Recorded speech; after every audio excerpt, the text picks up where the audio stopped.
Hi, my name is Eric, and when you say Mario, what comes after that? Party. What comes after that? Golf. What comes after that? Soccer.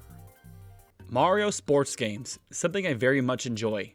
I had a couple of these growing up as a kid. Mario sports games were always an interesting thing to me.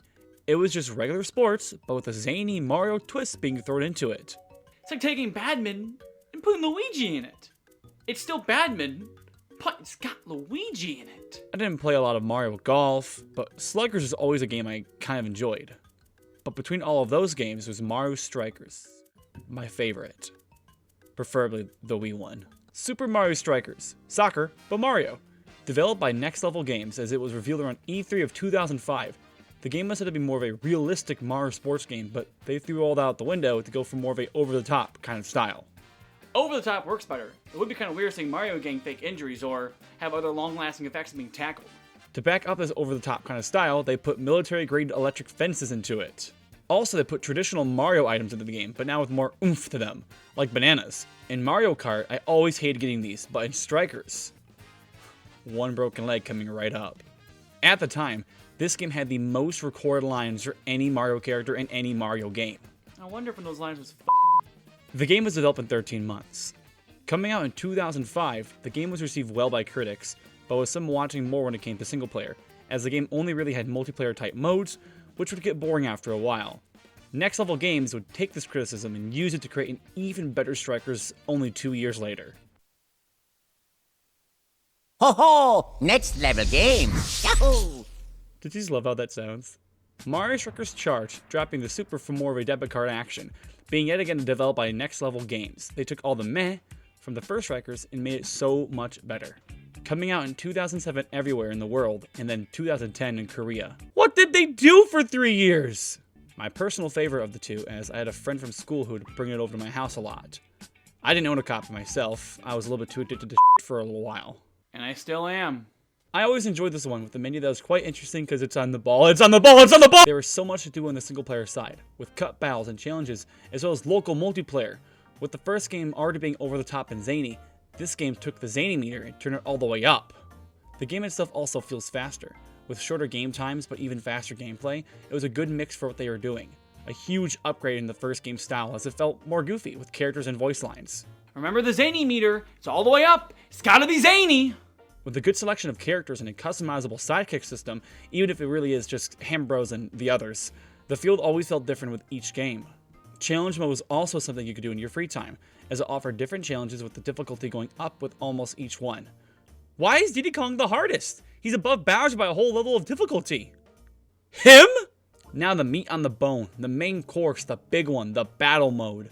The battle mode was what was the best thing to play. Going head to head with friends, or by yourself in the computers, or even online.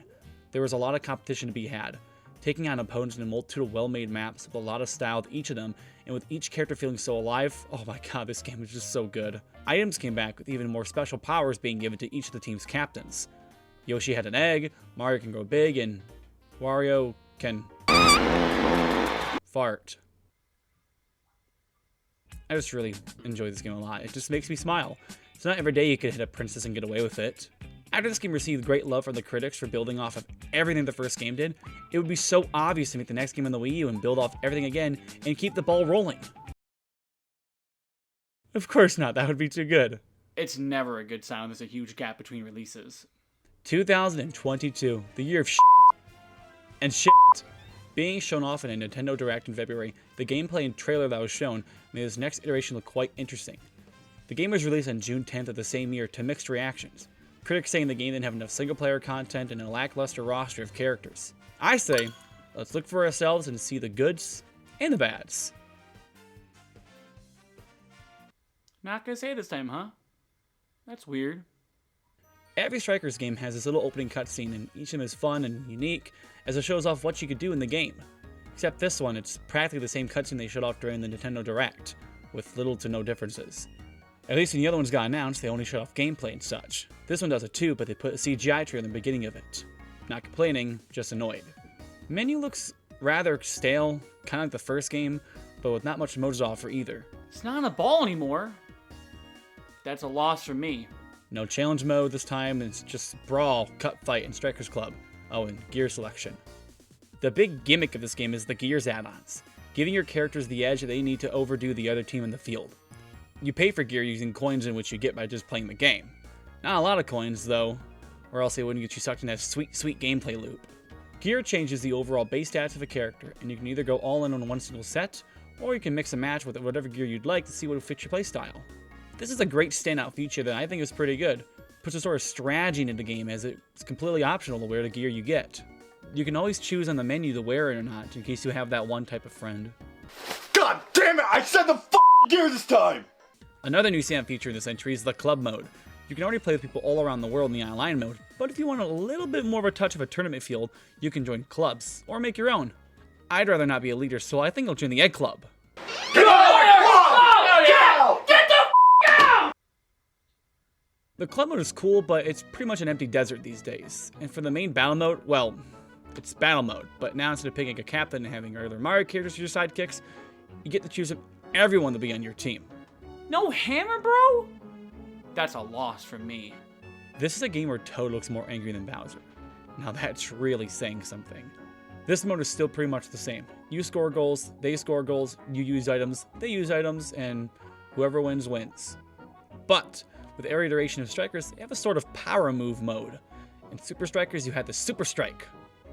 In Strikers Charge, you had Mega Strike. And in Battle League, you have a Hyper Strike. Why not go with just one name? It'd be so much easier than renaming it every single game. If you're being scored on by these power moves, you take control of the goalie and you have to do a little bit of a mini game of sort to stop the balls from going in. In Charge, a little minigame popped up. You had to catch the balls as fast as possible as they popped on the screen. For Battle League, well, spamming the A button till your goalie pushes back the ball. Also with the goalies, why'd they get rid of the Kremlings, dude? They had that goalie's spunk. And this dude, no spunk. Not even a little bit of it. Once the game released, it got little to no updates at all content-wise. The game stopped receiving updates around December of 2022, the same year it came out. Oh my god, Nintendo, why? This game could have been the next big Mario sports game. They cut it off that early? That early? And the last character that was added was Birdo? F***ing Birdo? You like Birdo? And next to that, there's practically no single-player content in the slightest. Maybe besides cup battles, but that's just not enough. I don't know how, but the games feel longer too. It's practically back and forth with no goals most of the time till the power orb comes down. This allows you to do your Hyper Strike, which I do like the animation. They're neat. This game feels like it didn't have enough time in the oven at Nintendo, and if it did, it was in there for way too long. It's like they could have done so much more with this game, but didn't. And with cutting it short from the content, they cut it from greatness. Missed the goal, you could say. This is a little mark in Nintendo's 2022 releases that kind of hurts me. We got amazing games like Kirby and the Forgotten Lands and Splatoon 3, so this just felt more like a misstep during that year. I like Mario Strikers, but this one just leaves me feeling upset, as it means a lot to me, and I like the game series. I got this game around release day, so I was there day one. But maybe one day, there'll be another good Strikers game. Hopefully they make another game. They put the menu on a ball again.